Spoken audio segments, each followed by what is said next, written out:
Hello and welcome to Project 5. This week we're going to draw this ground plan of a set on the stage of the Orlando Repertory Theater. Let me switch to a 3D view and show you what the set actually looks like. So the black box, of course, is the stage at the Rep, and then the set is this simple box set that was created just for this project. It was a pretty boring set. So it's a series of walls. There are a couple of windows. There's a staircase. There's a doorway, and there's a painted floor. And then if we look at it from above, there's a backdrop that you see through the windows.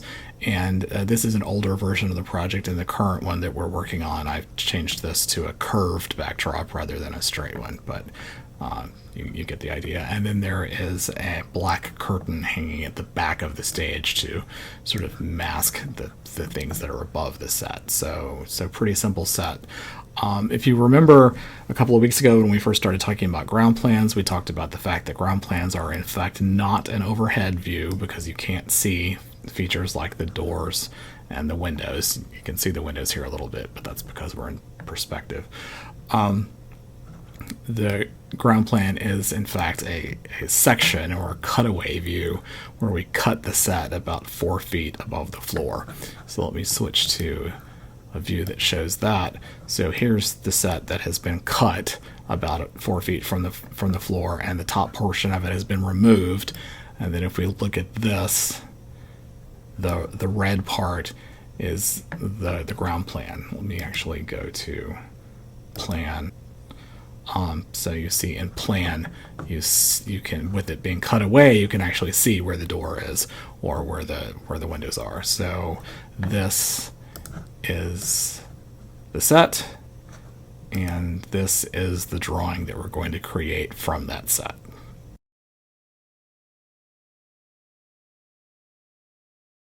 So that we all start on the same page, I've provided you with a Vectorworks file in Web Courses that has all of the adjustments, the new classes and things that you created in the last project. I just want to make sure that we all start with the same thing. So I've sent you a file that has all of those things in it, plus some additional classes and a couple of other things that I added for this project. So if you will find that file and open it, and it should be called CAD Spring 22 template. And then when you open that, you'll see that I have added a layer and changed the name of the two layers here, and then all of the classes that you created should be here. I've added a couple of extra classes and a few other things. So once you have this open, we're going to save it as a template, which means that it will be available to you every time you start a new file. So in order to do that, go to File, Save as Template,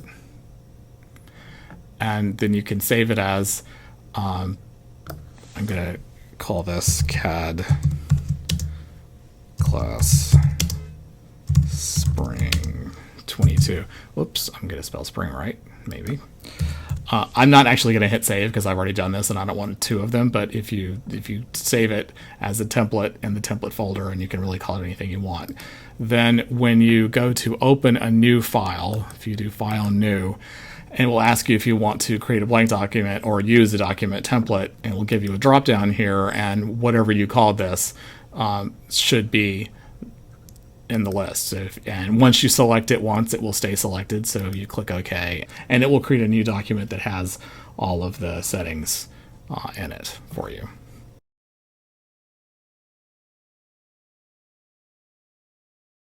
So once you've done that, the next thing you want to do is go ahead and save your file. I'm going to save as Bert's Project 5,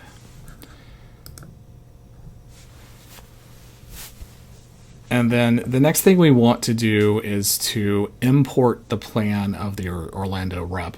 It's rare that you have to actually draw the ground plan of the theater itself. Sometimes you do, but usually you can get the ground plan from someone else. You can get it from the theater or another designer, for example. So we're going to import that plan. So we're going to go to the theater architecture layer to start with. Then you should find the file called Orlando Rep Ground Plan version 2022. Download that from Web Courses and open that file. And you should see something that looks like this. So this is the ground plan of the space. You're going to want to select it and copy it. And then go back to your file and paste it. And I'm going to just put it here so that the center line of the theater and the plaster line line up with the midpoint of the page.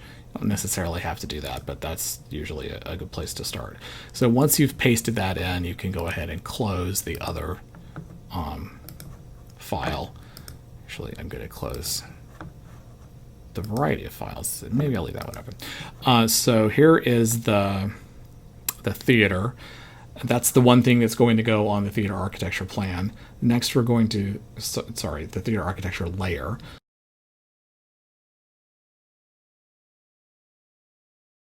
The next thing we're going to do is switch to the scenery layer. Generally speaking, I like, and different people like to start to work different ways, but I like to have a layer, one layer that's got the building, another layer that has the scenery, a third layer that has the lights, and if there is sound or projection, maybe each one of those can also have their own layer. You will almost always end up with many more classes than layers, but this is the way I like to organize things. So we're going to put all of the scenery on the scenery layer, so make sure that you are on the scenery layer. So then if we look at the plan, some of these features should look familiar to you from drawing the plan of your space 2 weeks ago. So we have walls that have thickness, we have symbols for doors and windows, we have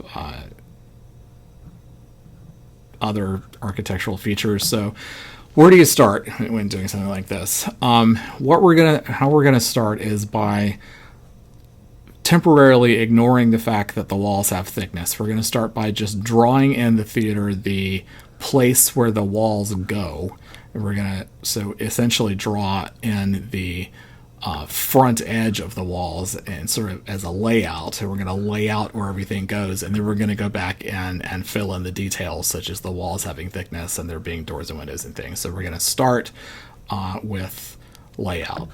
So I have created a new class called Pens Layout. So if you will select that class, and in this class, the lines are set to be red so that we can recognize the fact that these are our layout lines and not actual lines in the drawing. So starting in the layout class, let's take a look at the drawing. So we have two walls. These walls are all labeled with label markers.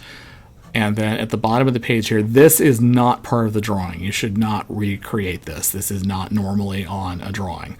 These dimensions and things would be on other drawings, and we're going to deal with this later. These are simply here for convenience so that you don't have to flip through multiple pages. So these are the sizes of the walls. So wall A and I, which are identical, are both 3 feet wide, and they are 17 feet from the plaster line. From the center line, and 3 feet upstage from the plaster line. So 3 foot wide walls, 17 feet left and right, 3 feet upstage. So if we go back here, then we're going to select our line tool, and I'm going to draw a line that's 36 inches or 3 feet long, and I want to insert it by its right hand side. position it next click. I'm going to say OK, and I'm going to insert it into the document right here at the intersection of the center line and the plaster line. So there's my 3 foot wide wall. Then in order to get it over here where it belongs, I'm going to move it up 3 feet and over 17 feet. So in order to do that, I'm going to use the modify move command. And we're going to move it minus 17 feet. To the left is minus, always. To the right is positive. And then we're going to move it up 3 feet. So that's where that goes. And if you look at this, you'll see, and as I already said, these are symmetrical. So I is in the same place on the other side. You could either draw the line again, and this time, and don't do this, I'm going to show you a different way to do it, but this time you would insert it by this side. You would click here, and then you would move it up 3, positive 3, and then positive 17 in that direction. So you can certainly do that, or we could introduce what I think is a new tool. This is called the mirror tool. And the mirror tool does exactly what it says. It mirrors an object across a line that you draw. So you select the object first, then you select the mirror tool, and then you draw a line that you want to mirror across. And you see that it has mirrored this across the center line. If I had used the mirror here, it would mirror it across that line. So, and you can also do it at angles if you want to. I could mirror across that line and it would end up down here. So the mirror tool is pretty handy. So we use the mirror tool to put wall I over here as a mirror image of wall A. So then if we go back to the drawing, we'll see that the next wall we have is wall B, and it is 10 feet long, and it's at a 60-degree angle. 10 feet, 60 degrees.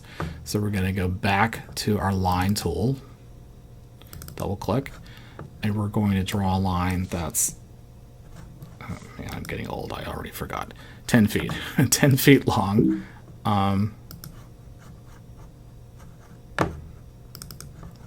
10 feet long and 60 degrees. And then we were going to insert it by this end of the line. Click OK, click right here where you want to insert it, and it will draw that line that is 10 feet long at 60 degrees. So next we're going to go back to our drawing and look at wall C. We'll see that wall C is 8 feet long. Hopefully I'm going to remember that long enough to draw it. So wall C is 8 feet. So line tool, double click. We want an 8-foot wall at 0 degrees. We're going to insert it again by the same point. So we'll click here. So that's wall C.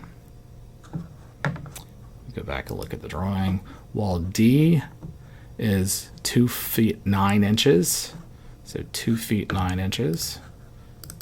I'm going to draw 2 feet 9 inches, and if remember that, as Rob said, you have to enter feet, but you don't have to enter inches. If you don't put the symbol there, it assumes that you're talking about inches. This is going to be at 90 degrees. So we'll click OK, and we put that there. We go back and look at our drawing, and we'll see that wall E is 13 feet. So 13 feet. And this is 0. So that's there. Oops, wrong drawing. Back here. Now there's a little bit of a disconnect. We don't actually know what the angle of wall G is. I haven't given you that information because wall G, the angle is whatever it is once you lay in F and H. And F is a little bit dependent on the platforms, and H is, we could draw an H now if we wanted to, but we're going to wait. So before we get to the walls over here, we're going to draw in these platforms. So the stairs are each 12 inches deep and 4 feet long, and which means that this platform is 4 feet square. And so 2 steps, a 4-foot square platform, and then I think 5, 2, 3, and then 5 more steps. So let's get that far. So rectangle that is 4 feet by 4 feet, and we're going to insert it by its upper left corner. Whoa. So we put it there. And honestly, we could insert it, anywhere and drag it into place, but it's easier to just place it to begin with. I believe that Rob talked about this, but just to make sure, you want to make sure that you're using your cursor hints. So when the cursor says top left, you can be assured that you are actually grabbing it by its top left, not by sort of kind of top left. And then when you move it, it will say endpoint or corner or something. You want it to say an actual place, because otherwise you could drop it sort of in the corner, and you don't want it sort of in the corner. You want it actually in the corner. So you want to make sure that it says a specific point when you drop it there. So there's our 4-foot by 4-foot platform. Now we're going to draw a step that is 4 feet wide and 12 inches deep. And we're going to put it right there.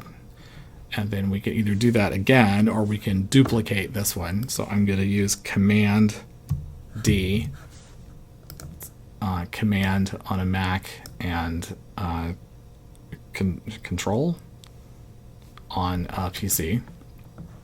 So then I'm going to duplicate that again, and now I'm going to use the modify rotate command to rotate left, and then I can drag it into place here, and then I'm going to Command D and drag it into place. And then here's a neat trick: if I Command D again, it will repeat what I just did, so I can do that until I have 5 of them. Then we're going to go back and look at our drawing and see that there's this weird platform. The odd platform is 6 feet 3 long with a 30-degree angle cut off. So we're going to draw a platform that is 6 feet 3 by 4 feet and put it here. And then which way does the angle go? The angle goes that way. Okay.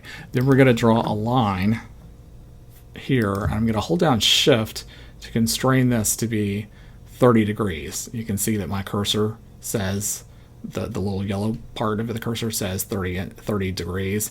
I can also do 45 degrees, 0 degrees. As long as I'm holding down the cursor, it's going to constrain it to 30, 45, or 60, which is 30 in the other direction. So we want 30 degrees. We'll do that. And then we're going to use this line to cut this rectangle.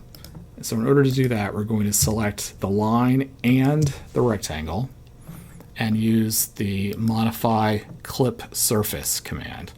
So clip surface, and that will cut the rectangle. It won't remove this part, it will just cut it. Then you still have to select it and remove it and delete the line. So that is the cut off part of the platform. Then if we go back and look at the drawing again, you'll see that wall F starts with the 5th step and is 4 feet 5 3/4 inches long. So we're going to draw this line 4 feet 5 3/4, and we're going to insert it right here.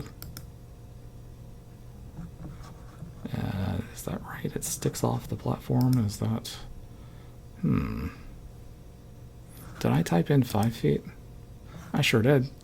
So this is a nice function here. Rather than having to redo this in Object Info, I can just type in the correct number. So instead of 5, I'm going to change that to a 4.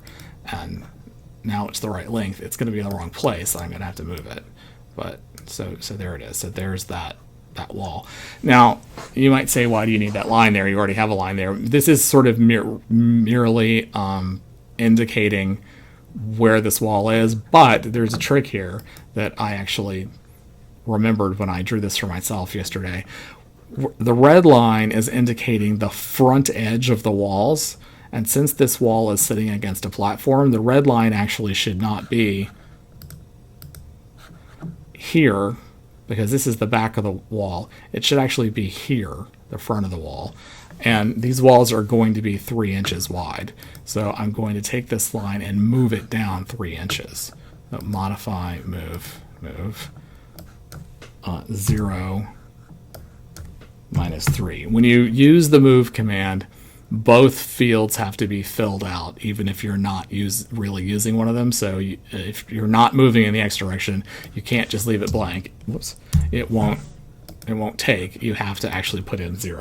So we're going 0x and minus 3y. So there's where the front of that wall is. And then we go back and look at the drawing, and we see that wall H is, how big is wall H? Wall H is 2 feet 9 and intersects with wall I. So we're going to, yes please. We're going to draw a line that's 2 feet 9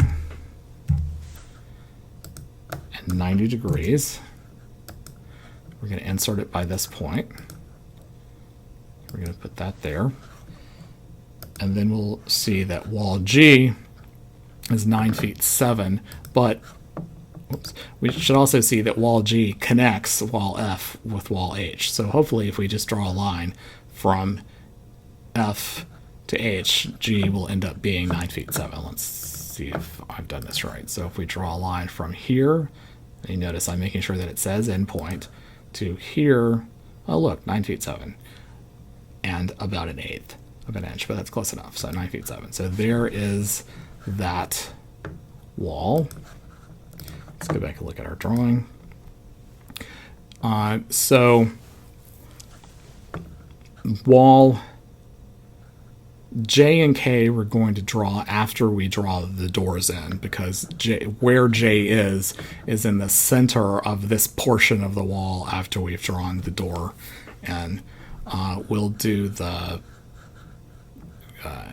backdrop second to last, and then we'll draw the curtain last. So we have enough information now with the layout to be able to start actually drawing things in.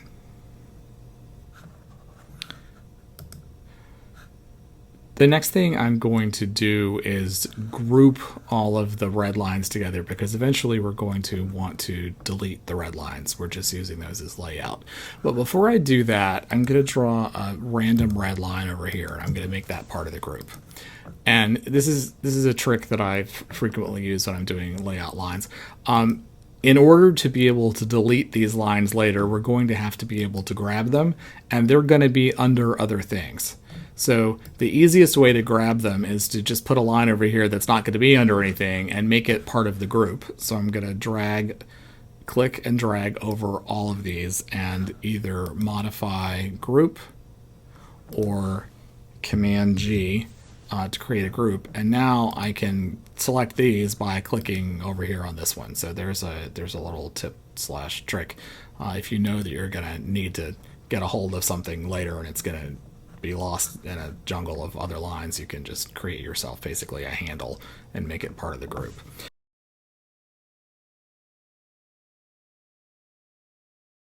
So now that we have the layout here, we're going to start drawing in the walls themselves, the 3-foot wide walls. And I'm going to show you 2 ways of doing this. Don't necessarily do it the first way. The first way is kind of the traditional way of doing it. So I'm going to show you how to do that on this side. And then I'm going to go back and do it the other way. And the reason I'm not just doing it one way on one side and one way on the other side is because it's going to affect the next couple of projects. It's going to affect projects 7 and 9, I think. So the first way to do this would be to use the double line polygon tool, which draws, as you might imagine, double lines. So I'm going to select that, and then here where it says separation, I'm going to type in what I want the separation to be, however far apart the lines are. You'll see that 3 is populated on mine because I did this earlier, and it will, whenever you have a dialog box here where you have to type in a number, it will retain the previous number until you change it. So yours probably doesn't say 3, so you want to type in 3 inches, and you'll see that if I draw a line here, it will draw lines that are 3 inches apart. So let's talk about this tool a little bit. There are different modes of drawing. You'll see that there's an arrow here, and there's sort of the red line, or the line represented by the red dots, which is called the control line, and that's the line that you're drawing. So you draw the control line, and the computer draws the other line however far apart you've told it to. So there's a left control line option, a center control line option, a right control line option, and then you can customize option. I don't believe I've ever actually used this function, but I use the others. So I'm going to make this 6 inches first so that we can tell what's going on. So don't do that. Or if you want to play along, you can. But I just want to make sure it's clear what's happening. So I'm going to put this in the left control line mode, and you'll see I'm drawing the top line. So, and it's drawing the line below me. And the reason it's called left mode is because if I were drawing horizontally, or vertically rather, I'm drawing the left line and it's drawing the right line. So, and to end this, you double click. So if I use the center mode, I click, and then you'll see I'm drawing in the center, and it's centering the 2 lines left and right of my center line. So double click to end, and then of course if I use the right control mode, I'm drawing the right line and it's drawing the left line. So that's the way this tool works. The other thing you should be aware of with this tool is here in the preferences, which looks like a pencil and a crescent wrench maybe. Seems a little strange, but okay. If you click on that, you have some options here. You can also type in the separation here rather than here. And then you have some options of either creating lines, creating polygons, or creating polygons and lines. If you have just lines selected, it will only create the 2 lines. So I was creating basically rectangles previously, and then when I switched to just lines, it's just lines. So what we want for this is actual rectangles. So we're going to go back and switch it to create polygons, which is probably 9 times out of 10 what you actually want. So the polygons will think of the 2 lines as bounding a space and will create that shape, whereas the lines will just do the lines. So we're going to say okay there. I'm going to grab all of this stuff and delete, and then go back here and change this to 3 inches. And I'm going to use the right control mode, and I'm going to draw this portion of the set using that mode. So I'm going to click here to start, and then click here, and then click here, and double click here to end. Then I'm going to change this. I'm going to change the class to medium filled dark. So there is my double line tool creating a wall that's 3 inches thick. And then if I look at back to the drawing, so we have a doorway here that is doors and windows are 2 feet 6 wide.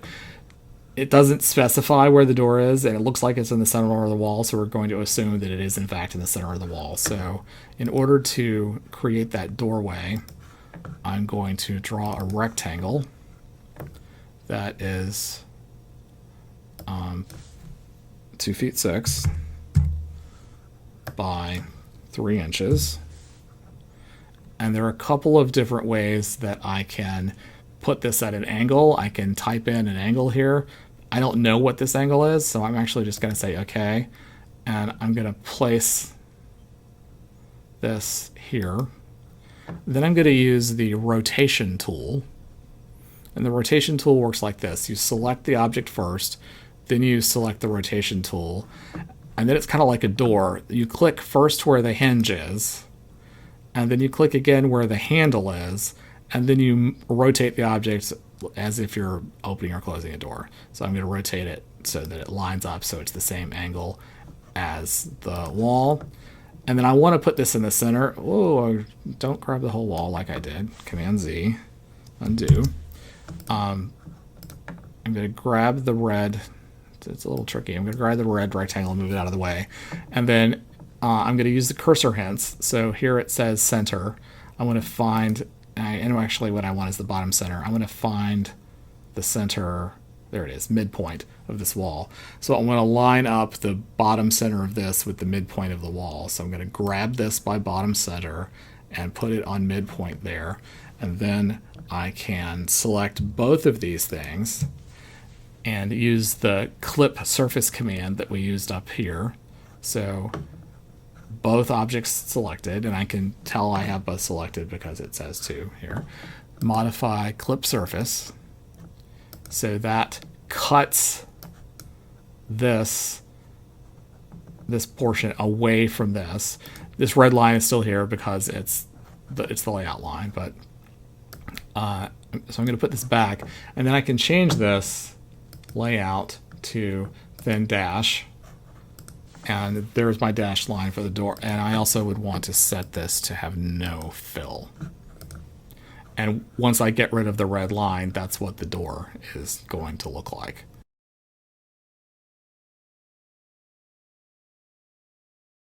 So that is a perfectly acceptable way of doing this. In doing that, even though we're working in 2D in this class, we're going to start this semester. We've decided that we're going to, in the 2D class, start introducing some 3D concepts because most people don't draft just in 2D anymore. I'm still going to show you some of the ways that it would be done in 2D because occasionally you still need to do that, but we're going to take advantage of some of the built-in functionality of Vectorworks. So I'm going to look at this plan and that's really weird. Left. That's not what I wanted. So here's what this looks like now. It's just flat drawing on a piece of paper, basically, is what this is. I'm going to go back to top plan. So perfectly acceptable to do that. But there is another way of creating this wall and a door that takes advantage of some of the 3D functionality of Vectorworks and will seem like it's a little bit more work now, but it's going to pay off in the next couple of projects. So I'm going to delete this, and I'm going to draw this wall in a different way. Rather than using the 2D polygon tool, I'm actually going to find under the little house building shell, I'm going to find the wall tool, which you might notice looks very similar to the double line polygon tool. It's got the same control modes.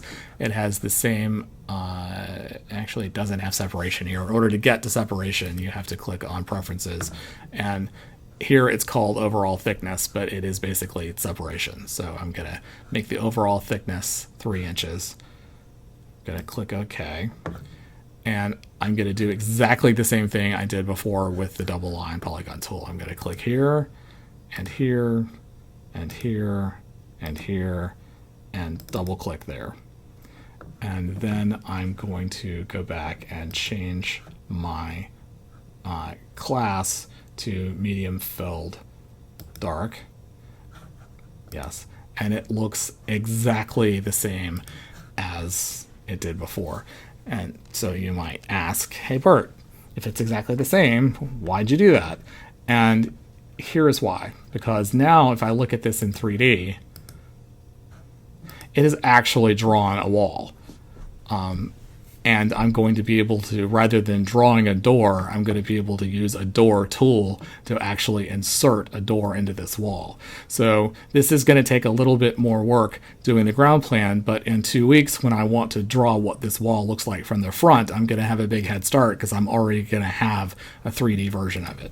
So I'm going to go back to top plan and show you how to put the door in. So in the same palette where we find the wall, which is in the building shell tool set, or the little house, if you scroll down, you should find a door tool.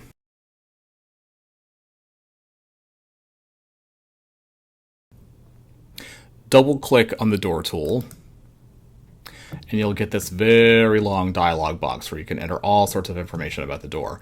And we're going to work with some of this information later in this semester. For right now, all you need to know is the width of the door, which is 2 feet 6, and the configuration, which in our case is opening. I'll talk a little bit more in a couple of minutes about what these other configurations are, but the width, the height, which is automatically set to 6 feet 8, which is the standard height for doors in the United States, and the configuration are really the three main things that you need to worry about. And right now, you don't even need to worry about the height. And then there's all sorts of other information that you can put in. But for right now, 2 feet 6 wide and the configuration of an opening. Click OK. You'll get a weird cursor. Before you do anything else, make sure up here in the mode bar that this mode, wall insertion mode, is turned on. If it's light gray, it's turned on. If it's dark, it's turned off. So you want to make sure that that's turned on, which tells the symbol that or it's going to be inserted into the wall. So then if you drag the cursor over the wall, you'll see that it turns red, which means that it's ready to accept an inserted object. So I'm going to hover over the wall, find the midpoint of the wall, and then double click, and it will insert the door into the wall. So there's the opening. If I look at this in 3D, you can see that there is the opening in the wall. So I'm going to go back to top. So now we just need to make some refinements to our symbol. We want to get it out of the layout class. So I'm going to go to Object Info and change its class to medium. And then we want to make these lines dashed. So in order to do that, we have to go into the settings of the door. So in Object Info, click on Settings. And you'll go to 2D visualization. So basically, this dialog box gives you all of the same information that was in that first long drop down. It's just organized in a different, and in my mind, more user-friendly fashion. So 2D visualization deals with the 2D aspects of the door, 3D, obviously the 3D aspects of the door. So right now we're only dealing with 2D. So 2D visualization, and we want to be able to specify how different parts of the door are shown in 2D. So in order to do that, we want to set the attributes by either line or class. We're going to do class because we already have classes set up. And we're going to leave all these the same except for the wall lines. The wall lines are the lines that we want to be the dashed lines. So we're going to set that class to drafting pens thin dashed. And then click OK. And it should change to dashed lines. Remember that the red line is eventually going to go away. So you've got dashed lines there. So there is your door opening. It is possible that when you insert your door, it may actually be wider than your wall because the default width of doors is, I think Vectorworks defaults them to 4.5 inches wide. Not the door itself, but the door jamb. And since we're doing 3-inch wide walls, your door may be too wide. And if that's the case, if you go back to settings and go to jam, we want to be able to use wall depth if it's not already set, which will make the door the same depth as the wall.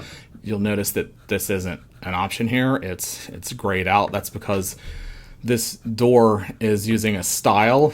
It's very confusingly, I think, using the style unstyled. A style is basically a special case of a symbol. A symbol, as you might remember from the title block exercise last week, is something that you can create and it gets inserted into the document and you can make sort of global changes to it.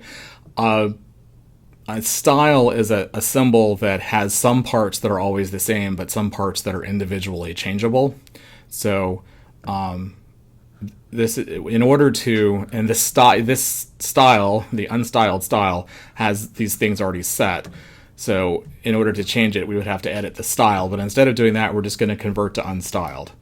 So now it's actually unstyled, not in the style unstyled. Like I said, that is ridiculously confusing. They should call it something else, but they don't. So anyway, so if you convert to unstyled, then you can access these options. And if use wall depth is not selected, it should be. And once you set it to use wall depth, it will take on the same depth as the wall. So if you click OK, we should be good with the door. But before we move on, I just want to talk about door configuration, which I said I would talk about. So this configuration is an opening, which is just a hole in the wall.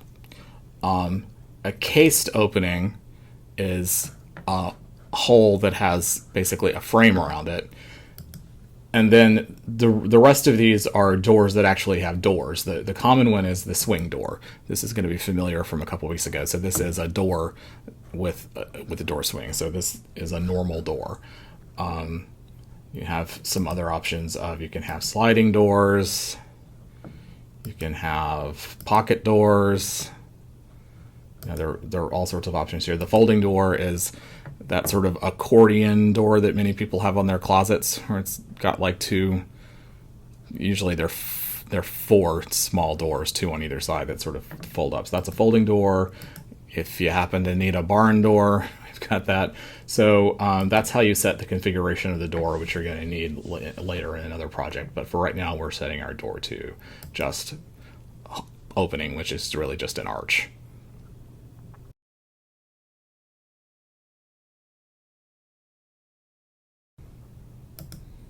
All right, now that we've done the door, we're going to move over to the windows, which are going to be done very similarly. Just as there's a door tool, there's also a window. My southern is coming out. A window tool. And where the windows are is if we find the center line of the wall and divide the wall in half, then each window is in the center of its half of the wall. So the first thing we're going to do is determine the center point of each window, so we know where to put the window in the drawing. So we're going to switch back to Vectorworks. We're going to go over to this side. Oh, look, we don't have walls to actually insert the window into. Forgot about that. So let's go back to our wall tool and go ahead and put these walls in. It goes to there. And then set that class to medium filled dark. All right, so now we have walls. It's difficult to have a window without a wall. In fact, is that wall too short? I wonder if it goes past. Yeah, it sure does. So wall E, 13 feet long. Did we lay that out already? Well, whether we did or didn't, this should be 13 feet.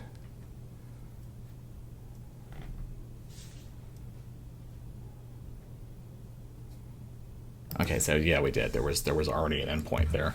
So here's a good thing to know, that you can use the reshape tool to change the wall. So I'm going to drag this down here until we get to the endpoint that we previously. Oops, I should have held down Shift. Take my own advice. I'm going to hold down Shift and drag this to the endpoint, and now the wall is the right length. So now that we've done that, now we're going to find the center point of the wall and the place for the windows to go. So we're going to find the midpoint of the wall here, and then we're going to draw a line here, and in the center of that line we're going to draw a line there, and then we're going to draw a line here, whoops, and in the center of that line we're going to draw that line. Then we can erase, delete this red line and that red line. So just to reiterate, we found the center of the wall, we drew a line on the right side of it, and then used the center of that line to find where that window is going to go. And then we found the midpoint again and drew another line here, found the center of that line, and we're going to use this point to insert our window. So if we go back over to our building shell tools and scroll down, right underneath the door is a window. So we're going to use exactly the same procedure. We're going to double click on the window. It's going to give us a dialog box that looks very similar. Our width of, in this particular room, of the windows and doors is the same. So 2 feet 6 is the width of the window. And for what we're doing right now, you don't need to know anything else. They're just like the doors. There are all kinds of things you can make. You can decide what kind of window it is, but we're going to leave that for a later part of this project. So we're just, all we need to know is that the window is 2 feet 6 wide. I'm going to click OK. I'm just going to double check and make sure that we're still in wall insertion mode, and then we can hover over the wall. And why is it not? Oh, that's interesting. Hello, window. We double click. Yeah. Okay, so this is a good example of the window not being the same width as the wall, which is what I thought was going to happen with the door earlier. So we double. See, I did this because I didn't have the wall turned red. So come on, turn red. All right, there we go. So now, with these two windows selected, I need to find, I think I can do this without, yeah, jamb and sash. So just like we have a door jamb, we have a window jamb, which is the frame around the window. So if we select use wall depth, it will change it to be the depth of the wall. I will say that sometimes in theater construction, we actually have windows that are deeper than the wall, so they stick back behind the wall so that they look more realistic, because you can't tell how thick the wall is on stage or in a themed environment, but you can tell how thick the windows are because you can see them on the side. So it's not uncommon to have windows that actually are deeper than the wall.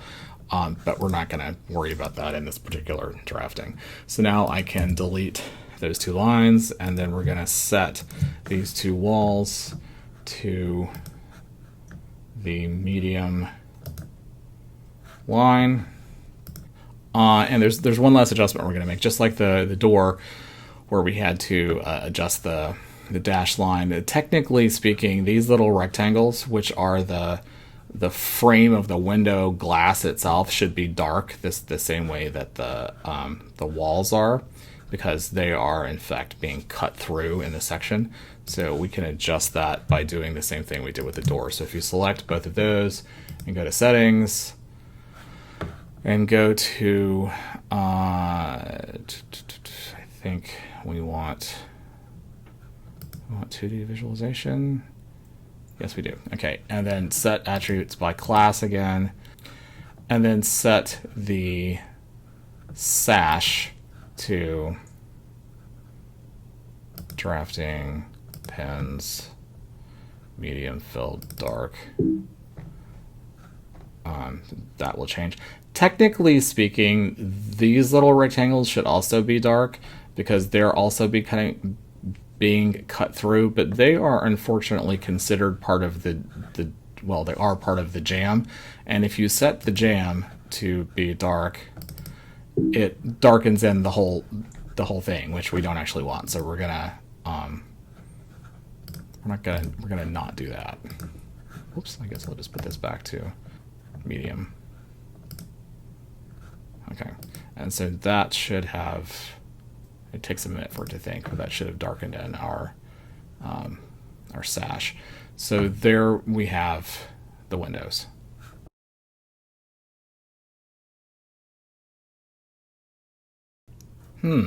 Speaking of windows, we seem to have an extraneous window here at the intersection of center and plaster. If you remember earlier, I clicked on the window and I didn't have the wall. Sorry, on the wall, and the wall wasn't red. And I said it didn't insert it into the wall. It did insert a window. It just put it here at the origin at 0, 0. So I'm going to delete that. So that's what happens if you insert an object and you don't have the wall or whatever object it is that you're inserting it into turned red, then it will still insert the object. It just puts it at the origin. Oh, look, here's a door. That's at the origin too. So I must have done a fair amount of extraneous clicking.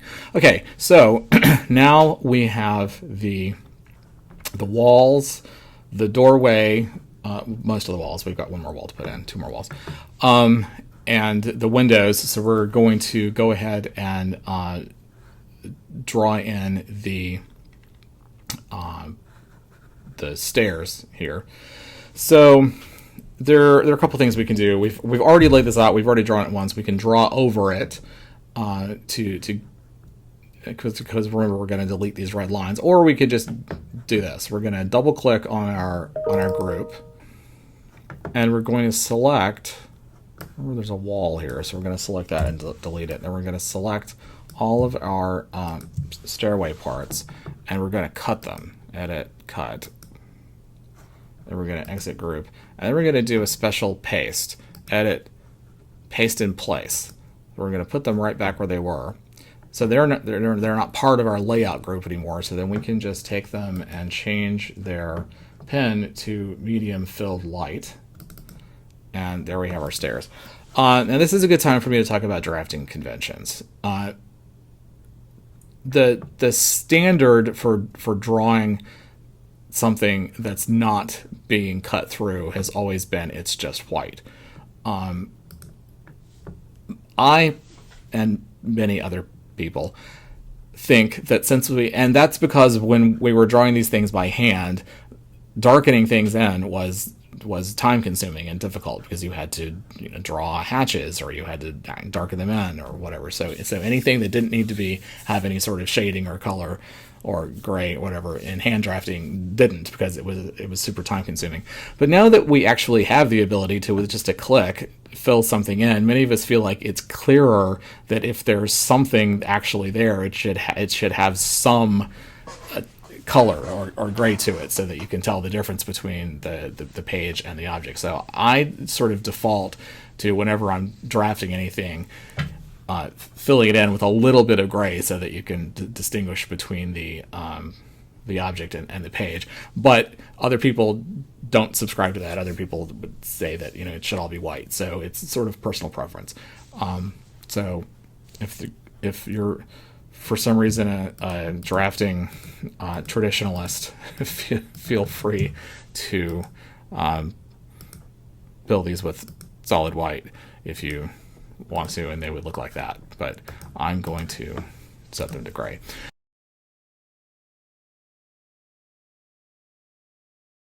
Okay, so now we have all of those stairs drawn in. So we can go ahead now and delete our red layout line. And this is where this line that we drew earlier comes in handy, because we can just click there and hit delete, and now all of the layout lines are gone. So we are getting ever closer to our final product. So the next thing we should do, I think, is draw in these two hallway walls. So let's go. Oh yes, please. Let's please save our work. Let's go back to our Acrobat here for a second. So this is walls J and K.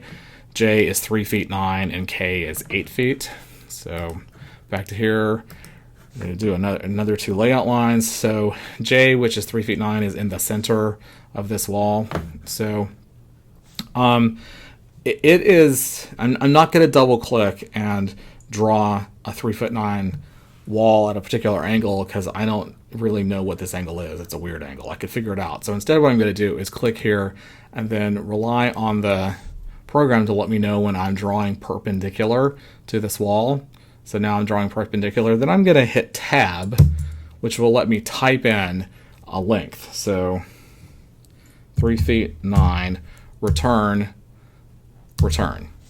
or enter. So there's my 3 foot 9 wall, and then I'm going to do the same thing here. I'm going to click and I'm going to let it establish a perpendicular wall. I'm going to tab, and this one's going to be 8 feet. Enter. So there is my hallway wall, and I'm going to put a little handle on this one, just like I did on the the other layouts so that when I group them together, I have something to grab onto to delete later. So I'm going to select all 3 lines. I'm going to hit Command or Control G and group those together. Then I'm going to go back to my wall tool and just trace over that and double click here to end, and then set that to medium fill dark. And there are my hallway walls. All right, so back to our drawing here and see what we've got.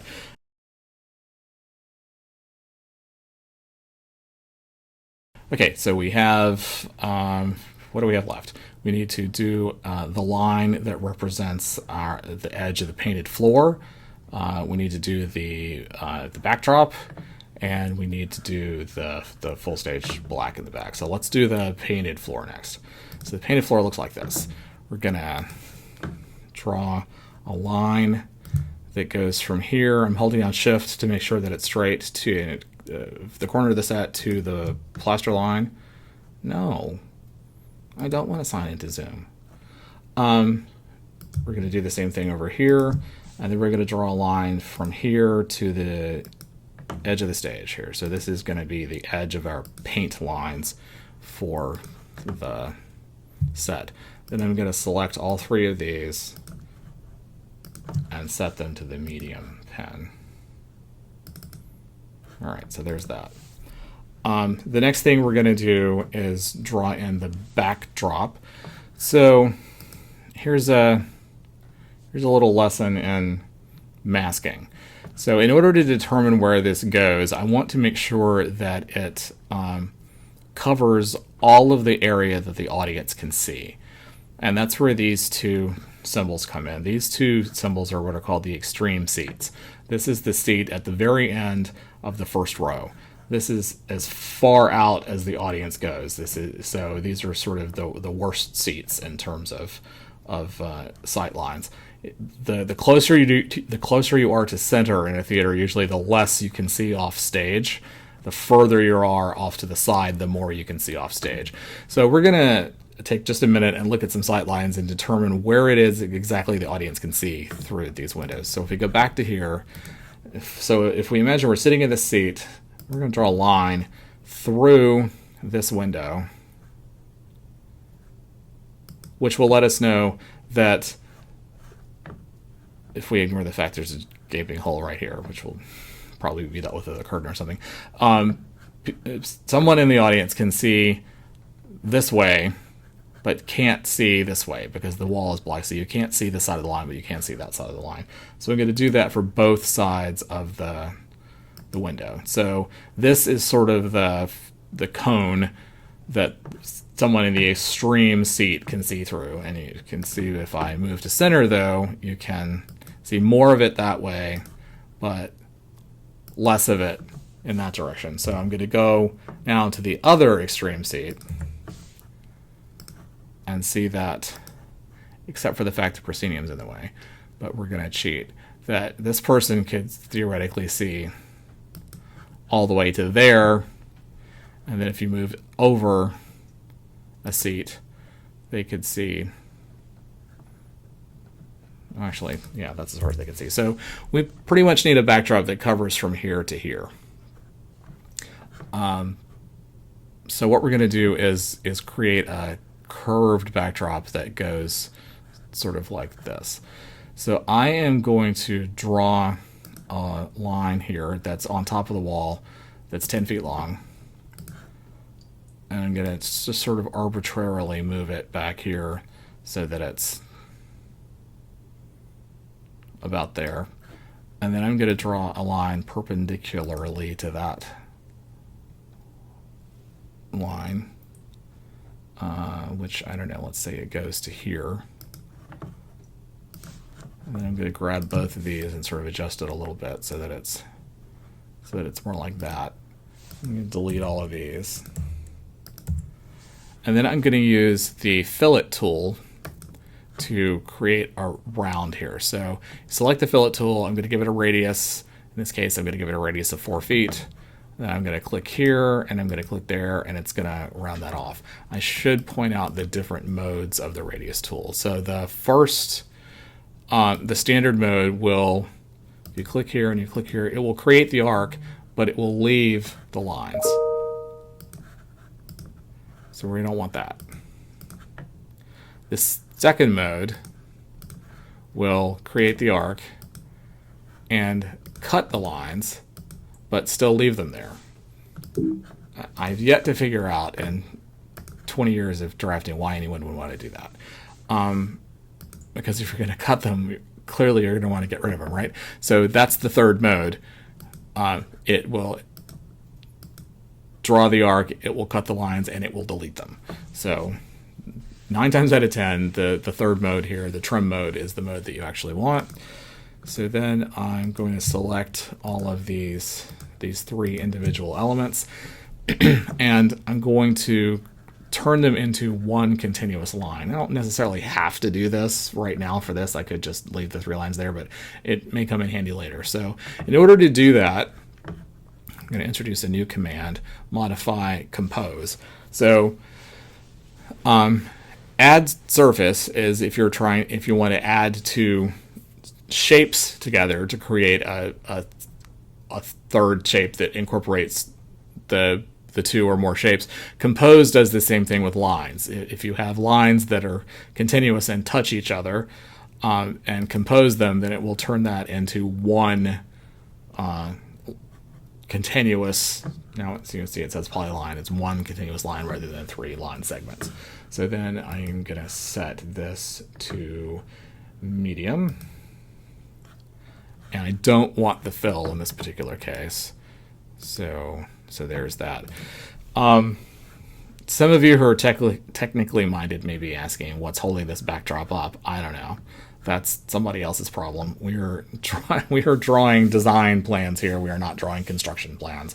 So the reality of this is we would probably create a curved pipe and hang it from the grid and hang the curtain from that, but that's different plans for a different class. So we're just letting people know as the scenic designer what we want here, and the technical director will figure out how to actually make it happen. And then the last line we need to do is the black sort of backdrop. So we're going to draw a line here that while holding on shift from the endpoint of the line set schedule across the center line so that we know where upstage, downstage to put this drop. And we're going to double click on the line here, and the drop itself is going to be 45 feet wide at 0 degree angle, and we're going to insert it by its center insertion point. And so that's going to be right here. So there's the line. Back to the selection tool, and I'm going to delete the original layout line. I'm going to set this pen to medium, and then this last step is something that some people do, some people don't. It's a little bit left over from hand drafting, but often when we have lines like this, it's just a line, just to indicate that it's not like a random thing. We often put a little tick mark, 3-inch long in this case usually, so 3 inches, 90 degrees, a little tick mark at the end of the line set to thin, which just sort of lets the viewer go, yes, this is not a stray mark, this is in fact a drop or a deliberate, this line is actually representing something. So I'm going to use the mirror tool here to mirror that tick mark over to the other side. And then I'm going to drag and select all 3 and Command G, group them together to create the backdrop. So that, the stairs, I was about to say we were done, but no, there are in fact escape stairs here. So let's just see how wide this is. Okay, 2 feet 3, they're going to be really narrow stairs. Are they that narrow in the, that wall's not that long. 13 feet. Interesting. Okay, well, in this particular case, they're going to be what they are. So 2 feet 3, and we need 1, 2, 3, 4, 5, 6, 7, 8 escape stairs. So I'm going to do 2 feet 3. Escape stairs are usually not 12 feet wide. They're usually something more like 10. I mean, not 12 feet, 12 inches wide. They're usually something more like 10 inches wide. So I'm going to do that. I'm going to insert it by this corner. I'm going to put it right there. So there's one, and I'm going to Command D, duplicate it, set it right there. That's 2, and then Command D, 3, 4, 5, 6, 7, 8. And then we're going to select all of those and set their class to medium filled light. Okay, so that should complete the drawing phase. Let's look back and see. So we've got painted floor drawn, we've got the walls, we've got the hallway walls, we've got the door, we've got the windows, we've got the stairs, we've got the escape stairs, we've got the backdrop, the backdrop, and then the full stage black. So that should complete all of the drawing. So the next thing we're going to do is move into the annotation phase.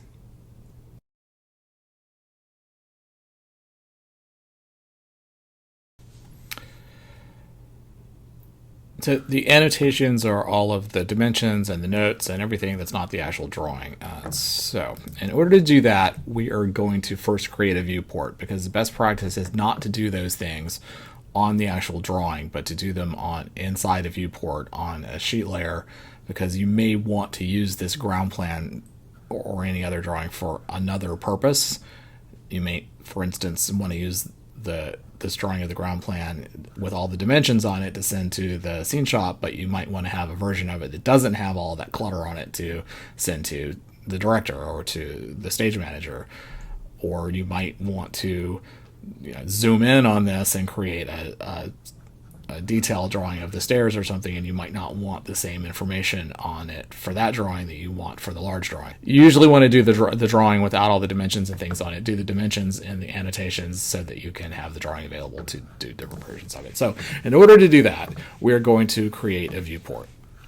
Now, for this particular drawing, because this is the only thing that's on the page, we could just go directly to the create viewport command, view create viewport.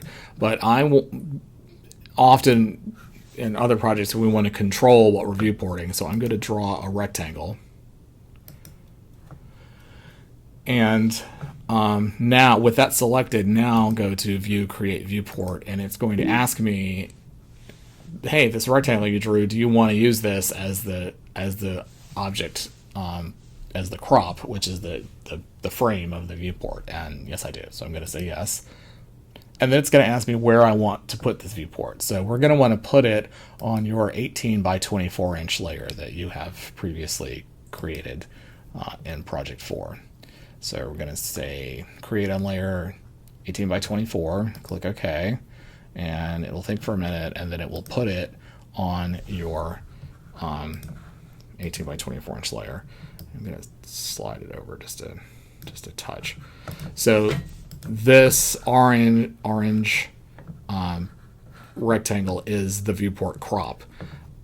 If for some reason you wanted to edit that, you can double click on the viewport and you have a couple of different options. So if you double click on the viewport, you have the two main options are you can insert annotations, which we're going to do in a minute, or you can edit the crop. And I just want to show you what happens. So if you select crop and say, okay, it takes you into the drawing and shows you whatever the crop is. In this case, it's the rectangle that we drew for. If for some reason you wanted to, crop it down to just the stairs, you can do that. We don't want to do that, so I'm going to go back to edit the crop and put it back the way that it was.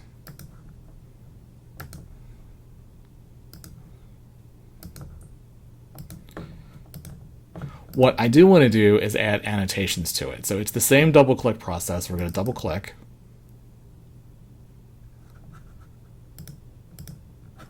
But instead of editing the crop, we want to create annotations. So click on annotations, click OK. Now this takes us inside the viewport. And the first thing we're going to do is add the two dimensions that are on the drawing, the 17 feet from center and 3 feet from plaster. So we're going to select the dimension tool. We're going to click here. I'm going to click there. I'm going to pull down a little bit. So there's our 17 feet. And then here is our 3 feet. Click, click. Okay. And you'll notice that the dimensions are one of the classes that one of the objects, one of the things that automatically class themselves. Whenever you draw a dimension, it automatically puts itself in the dimension class. I should also say that I set the dimensions in the dimension class in the template that I gave you to be blue, because that's another one of the, just like the gray thing, that's sort of my style of drafting. Other people leave everything black. Some people make the dimensions red. I like to make them a different color so that it's clear that it's a dimension and not a part of the drawing. So that's why they're blue, and I just happen to like blue, but feel free if you don't to edit your dimension class. I do want to point something out here though, because a lot of people make this mistake, and I want to talk about it here. So 17 feet here, 3 feet here, inside the annotation of the viewport. And when you're through with the annotation, you click exit, and now we are sort of outside the viewport. I'm going to do these same dimensions again, and I want you to see what happens. I'm going to click here. I'm going to click here. I'm going to drag down, and now it says 4.25 inches. And over here, it's going to give me 3/4 of an inch. What's going on? Here's what's going on. When you're outside the viewport, when you're on top of the viewport and not actually inside the viewport, if you dimension, it's giving you the dimensions of the actual drawing, not the scale dimensions of what the drawing represents, but the actual size of the drawing itself. So if you were to print this out on the piece of paper, this distance would be 4.25 inches, even though it's representing 17 feet. So hopefully that makes sense, that if you get a dimension that doesn't make any sense, chances are it's because you're on top of the viewport and not actually inside the viewport. So I'm going to delete those. But when you're dimensioning, make sure that you double click and go into annotations and make sure that you're inside the viewport when you're doing the dimensions. All right, so now that we've done those dimensions, we have some other different type of dimensions. Oh, that's a misprint. That shouldn't say 18 inches. That should say 8 inches.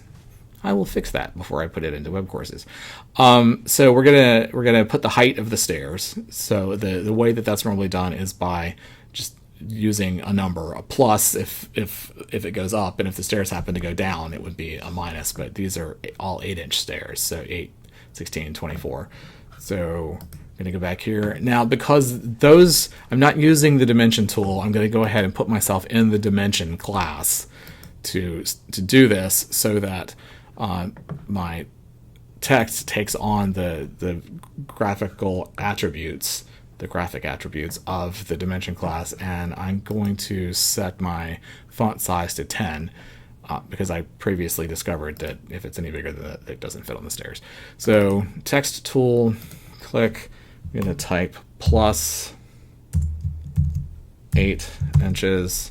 And I usually just do it like this. I usually do them out in space. Plus 16 inches and drag them into place when I'm done. Plus 24, plus 32,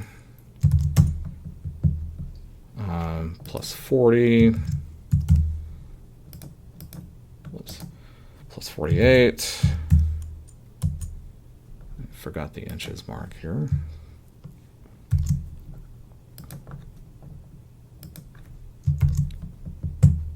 What's next? Plus 56. I think that might be all of them. So then I'm going to drag this to the center of each of the 8, 16. This one I'm not going to put in the center, and I'll explain why in a second, but I'm going to, well, more like a minute, but I'm going to put it over here. But then I'm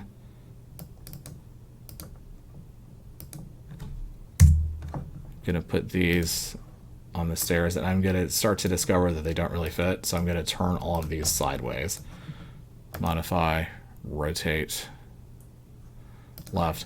I could have just made the font a lot smaller, but eventually you get to a point where it's too small to read, so So 32, 40. And this has extra space because when I typed it, I accidentally hit return.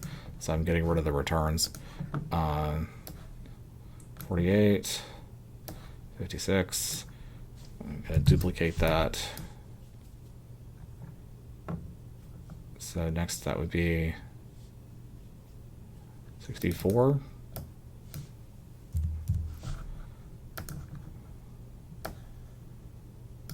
And 72 should be next.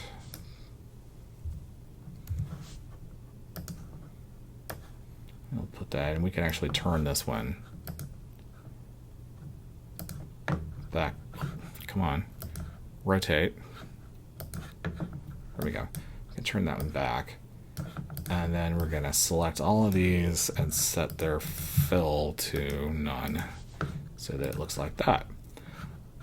Just going to double check that, yeah, 72. Okay. I'm checking my math to make sure I added 8 plus 8 plus 8 correctly.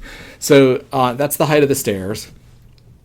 We generally don't dimension escape stairs because often they're not actually built for the show. Usually the on-stage stairs are built for the show, but if any of you have spent any time backstage, you'll probably have noticed that escape stairs are often cobbled together from leftover stairs. So they may, in fact, not look like this. They might be longer or shorter, or they might go halfway and turn the corner or whatever. So unless there's a very specific reason why they need to exactly match this, I'm basically just saying, hey, we need for a way for the actors to get off stage. Here's one way, but the shop may figure out a different way, so I'm not going to dimension them. I'm just going to let you know that they should be there.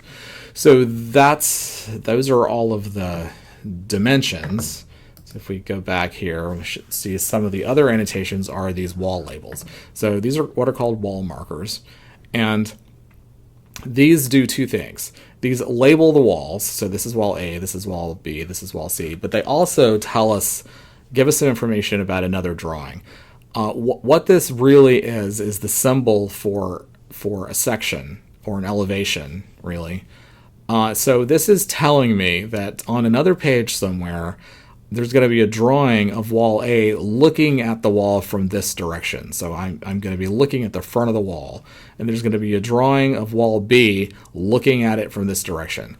Sometimes people put these labels on random sides on the back of the wall. So if I had the label C here pointing in this direction, that would indicate that on the drawing of wall C, I'm actually going to draw the back of the wall, not the front of the wall.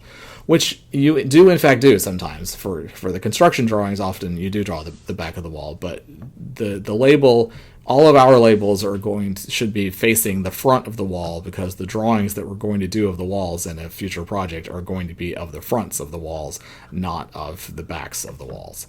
So just to reiterate, the wall labels should face the direction that you're eventually going to draw the drawing of the wall, and in our case, we're going to draw the front of the wall. So elevation markers.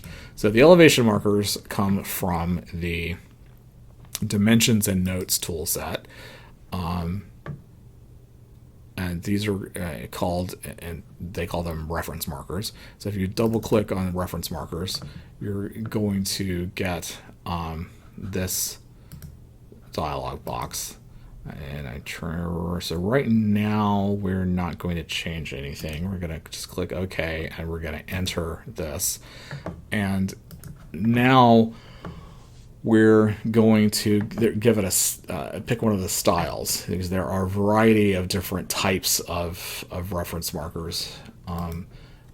So we want to replace this one with one of the ones that's in this list, which is going to think for a minute. So you have all of these different versions. You should have the one that we want for our drawing. It should hopefully pop up for you. I'm trying to think if it doesn't, where you would find it. It might be in, yeah, it if it's not in the list, make sure that you're in the resource manager here. You have your file selected, and I have put into template, this particular version of the marker, which has just the number or the letter of the wall. This indicates that both the sheet where the drawing is going to be found and the number of the drawing, which is an architectural thing that we don't usually do in theater. So we're gonna select this one. We're gonna click OK, and there it is. This is scaled for 1/2 inch, so we want to make it smaller. So in the marker scale factor, we're gonna change it to 0.5 so that it's the right size for our 1/4 inch scale drawing. This little red infinity sign indicates that this marker is not linked to a particular drawing on another page somewhere. We're just using it as a marker. We're not using it as a link. So this shows us a broken link. This won't print, so you can just ignore it. So I'm going to drag this over here, and this is wall A. So I'm going to give it the number A. It defaults to number, not letter, but you can put a letter in there. And there's the label. And then we want the arrow to point towards the wall. You might be tempted to use the rotate command, modify, rotate left 90 degrees. You'll see it actually did rotate the symbol because the infinity broken link label has moved, but it didn't actually change the arrow. Because the arrow is interactive over here. So the arrow angle you type in, you tell it 90, and it will change the direction of the arrow on the label. So now I'm going to duplicate this, Command D. I'm going to put it up here. This is going to be wall B. And this angle is, remember this was a 60-degree wall, so I'm reasonably sure that this is 90 plus 50. Sorry, 90 plus 60, which would be 150. Sometimes I do this math wrong, but yeah, so 150. Sometimes you have to do a little math to figure it out. This, I'm going to just duplicate this again because it's going to be the same angle. So for wall C should have been a capital C. These should all be capital letters. This is going to be wall D and E. I'm going to go ahead and put E in because it doesn't have to change the angle. I'm going to duplicate that. Make this wall D. This angle is going to be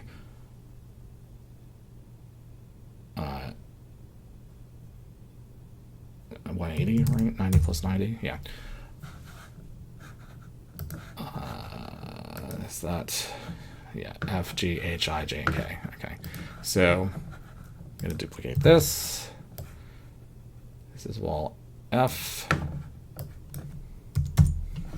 And the convention is that the markers don't actually touch the walls. They're just pretty close to them. So F,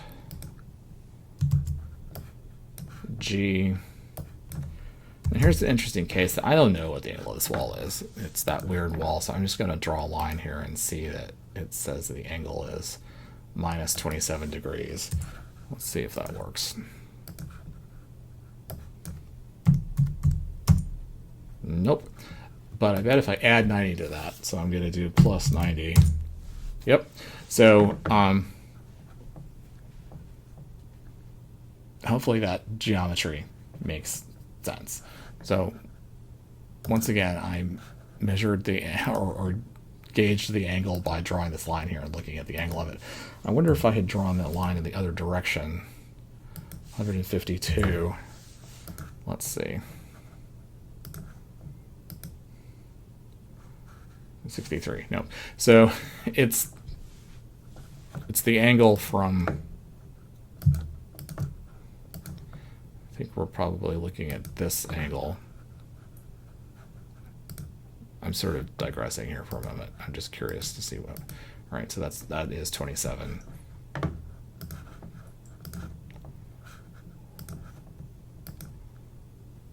That's 63. It was 63 plus 27 is 90. So that's the bottom line is if you take the angle and it's wrong 9 times out of 10. If you just add 90 to it, it will be correct. G, so we're gonna actually, let's duplicate this one. H, and that's gonna be 0.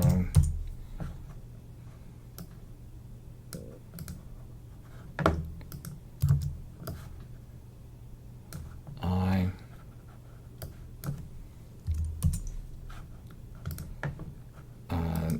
so J and K are gonna, K is gonna be drawn at the same angle as G, so we're gonna make that K, and then J is, we're going to add 90, we're going to turn this 90 degrees to the left, so we're going to add 90 plus 90 should give us J. And then finally we're going to K over here, which is going to be the same angle as B, so I'm going to duplicate that and make it, I mean it said K, but it's actually L. So there are all of our labels. We don't label things that are flown on a line set like that. Instead, we mark on the line set schedule what is going on. So this is called a full stage black. So that's what goes there. I'm going to set the background to none. And then I believe that the last thing we need to do is just to label that this is a painted floor. So that is simply text that says painted floor.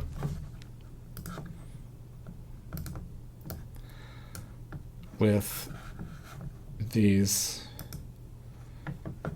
the technical name for this is leader line. I'm going to call them squiggles. So we're going to make our, well, let's call them squiggly leader lines. We're going to make those like this. We're going to use the 2D polygon tool, and we're going to draw basically a lightning bolt. I'm going to double click to end it. I'm going to set its fill to none.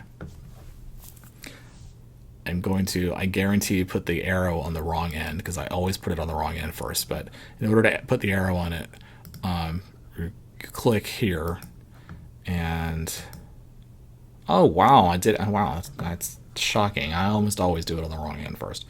So we've added the arrow to it, and now we're going to do modify poly smoothing, Bezier spline smoothing, so we can turn our straight line into a curved line. And if you happen to like the way it looks, great. If it looks a little funky, you can use the reshape tool in the first mode, the move polygon handles, to drag your handles around to reshape it if you would like. And then I'm going to use the mirror tool to mirror it to the other side. So that should be the entire drawing. This looks weird to me just because the other labels on the line set are black, so I'm just going to go ahead and make that black too. But that should be it. So there's my exit, my viewport annotation. That should be my ground plan. So then I need to update the title block. So I'm going to double click here to get into the group. I guess I'm going to have to do it twice. And so the project title is Project 5. The sheet title is Ground Plan. The scale is 1/4 inch, and the date is whatever the date is that you're drawing it. So I'm going to exit twice. That should be the drawing. Save. And then what I would like for you to turn in is both the Vectorworks drawing and also a PDF of this. And in order to get the PDF, this is really simple. You go to File, Export, PDF. You shouldn't have to change anything. You should just hit export, and it should give you a PDF, and this is the PDF. On my computer, at least, it automatically opens when it saves it, of the drawing. So please submit the PDF and the Vectorworks file for this project. I hope none of that was too rushed through. It may have been, but you have the option of rewinding and watching it over and over.